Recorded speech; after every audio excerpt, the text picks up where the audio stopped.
Hey folks, Free Play Frank. Sorry guys, the video's a couple days late. I ran into some difficulties here, but it's all good now. I got it all sorted out. So today I'm going to be showing you part one of how to turn a truck into a trailer. And then later I'm going to play a song from 1986 by Eric Clapton called Bad Love. Okay, let's get going. Alright guys. Well, today I'm going to show you how to do something that I've done many times in the past. We're going to cut this old pickup truck in half and we're going to build a trailer out of the back of it. Now, why would we want to do that? Well, because I have a farm and you never have enough storage space for things like hay and firewood and various building materials and so on. So every time I get a truck like this for free that I can't run or use, the first thing I do is cut it in half and make a trailer out of it. I've already sold the interior out of this truck. I've got some junk in here to clean out. So the deal with these trailers, why it's not that popular to build these anymore, is because they're heavy. Like it weighs about 15 to 1800 pounds, depending on whether you make it out of a half-ton truck or a 3/4 ton. This one's a half-ton. And you can buy nice trailers that are already built that weigh less than that and will carry a lot more weight than this will. But if you have a farm, then it's a great thing to have because you can use it, move stuff around, and I can take it down the road if I want. I don't do that very often, but the odd time I will. And I can sell off all these extra parts on this truck. I've already sold a lot of it. I sold the interior, but if any of you guys need a mint cab, this cab's got no rust on it at all. So if you've got one of these trucks and you need a cab, hit me up. Alright, let's get started. Alright, to get the cab off, since I've already sold all the interior out of this, the front cab bolts on forward are underneath this rubber plug here. You gotta get in there with whatever size socket it is, 11/16 or 3/4. Some cabs you have to unbolt from the bottom, some you have to hold the bolt and so it stops the bolt from turning and then undo the nut. Ford, you can get the cab mounts from the top if the hole's not too rusty. This is the rear cab mount right here. It's already loose from the person taking out the interior. If it was a 1-ton truck, the cab mount would be under here. Now you would have to take out the steering column, the parking brake cable, and push it down through the floor, disconnect the throttle cable, and all these wires and all this stuff. You could just leave this all in here. If you're going to take the cab off as a unit, you can leave the doors on. If it's got manual windows, you can roll the windows down slightly and slide a piece of lumber across, a 4x4, and lift it that way. I'll show you how we do that when we get that far. This one's got power windows, so I'm just going to have to leave the doors open when I lift it. Now you can take the front clip right off. You can unbolt the front clip and you can unbolt the front bumper and then remove the complete front clip as a unit. Preferably drain the antifreeze first. So as you can see, I got farm animals, so I can't have any antifreeze leaking anywhere. I'm gonna just unbolt everything from the frame and from the engine, and I'm gonna lift the front clip and the cab off as a unit. And I have to take the front bumper off and I have to take the radiator out to do that. Another thing you have to take off is the master cylinder. You just, those 9/16 nuts there, and then you just pull the master cylinder out and tilt it out of the way. That way you don't have to deal with any brake fluid leaking. You can leave the booster attached to the cab. That'll lift off with the cab.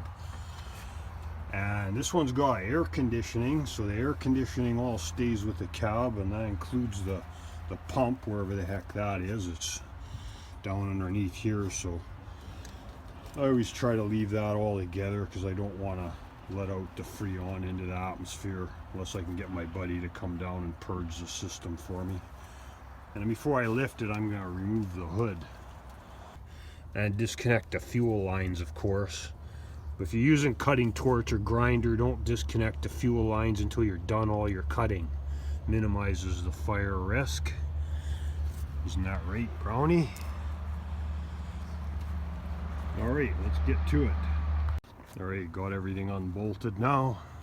So what we're gonna do, I can't find a 4x4 that'll stick in this space with the windows all the way up, so I'm just gonna lift it with the straps around the roof, and I'm gonna hook it together at the middle there, and then I'm gonna run this strap here from up there down to the rod support, because you have to hold the rod support up so you can lift the cab and the front clip up together so it clears everything. So let me get that set up and then you can watch me lift it off.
Alright, to get the engine off, now here's motor mount and the same on the other side, and you got the exhaust pipes here. You got to unbolt those or just cut it.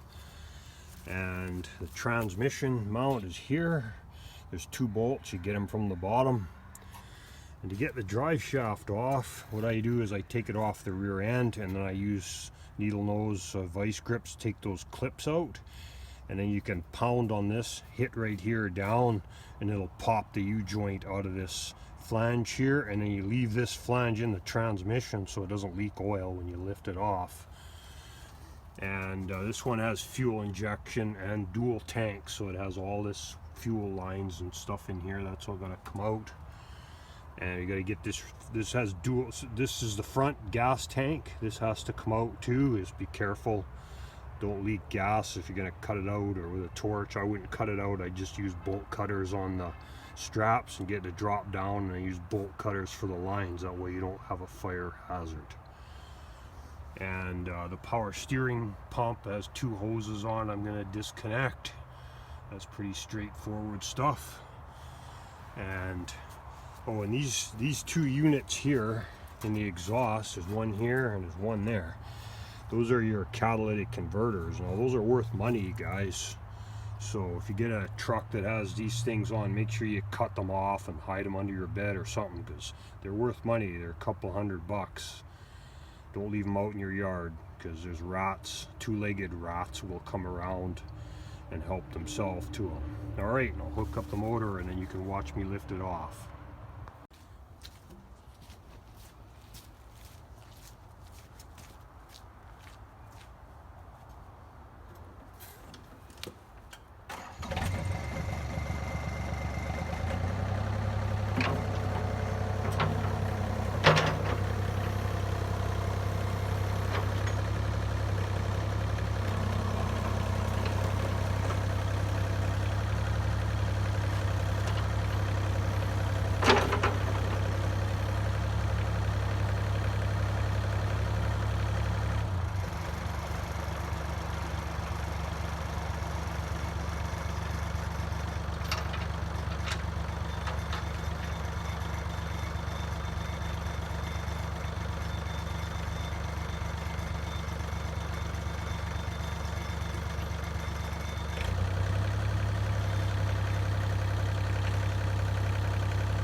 Alright, got all the rest of the parts out of the way, and I moved it up closer to the shop because the plug for the welder won't reach.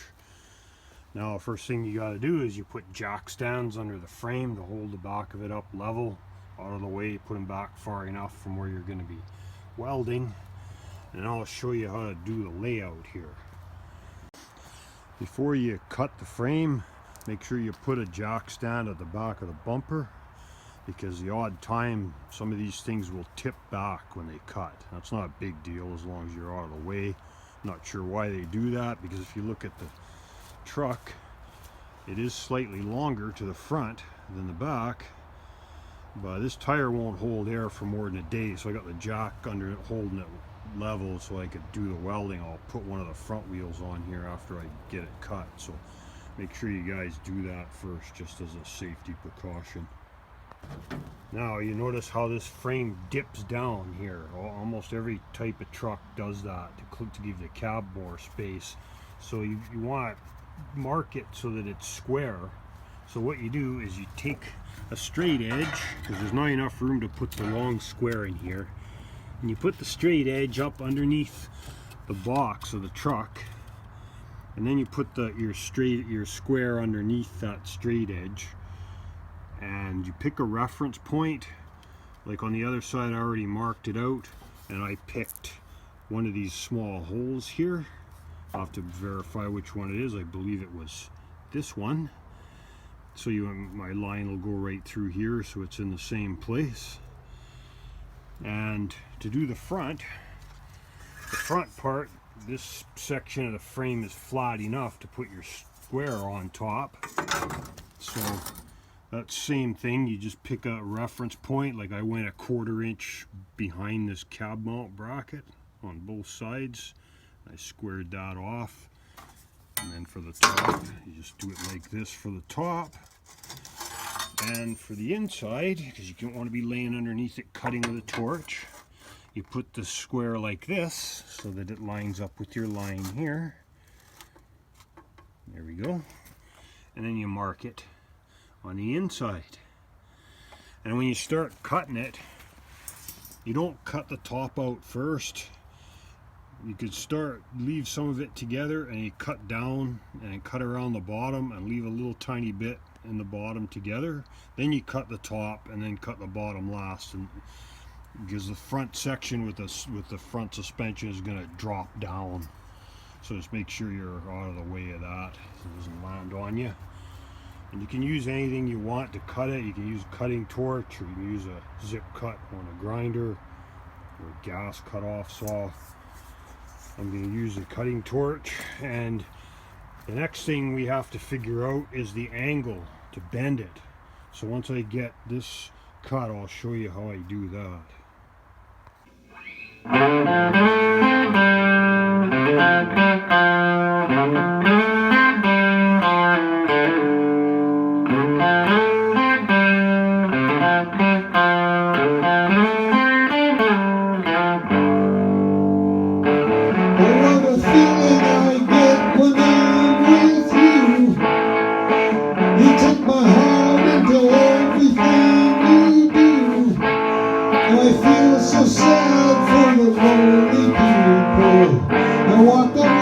So long, I know that I'm one of the lucky people who always keeping us strong.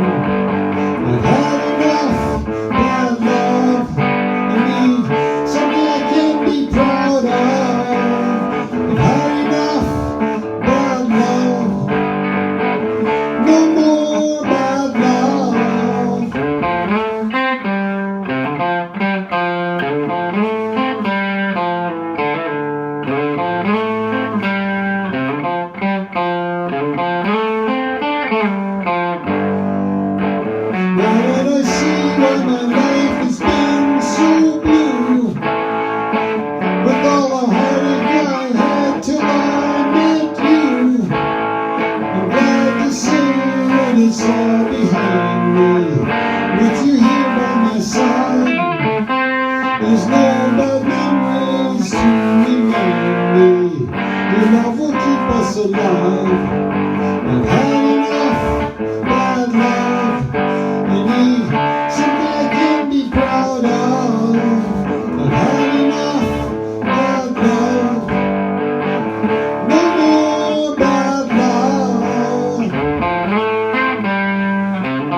I've had enough bad love.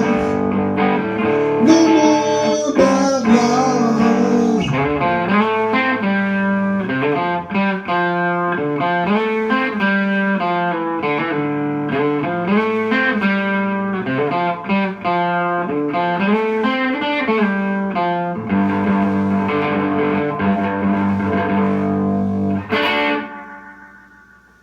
All right. Thanks, guys, for joining me tonight, and we'll see you all next time. Take care.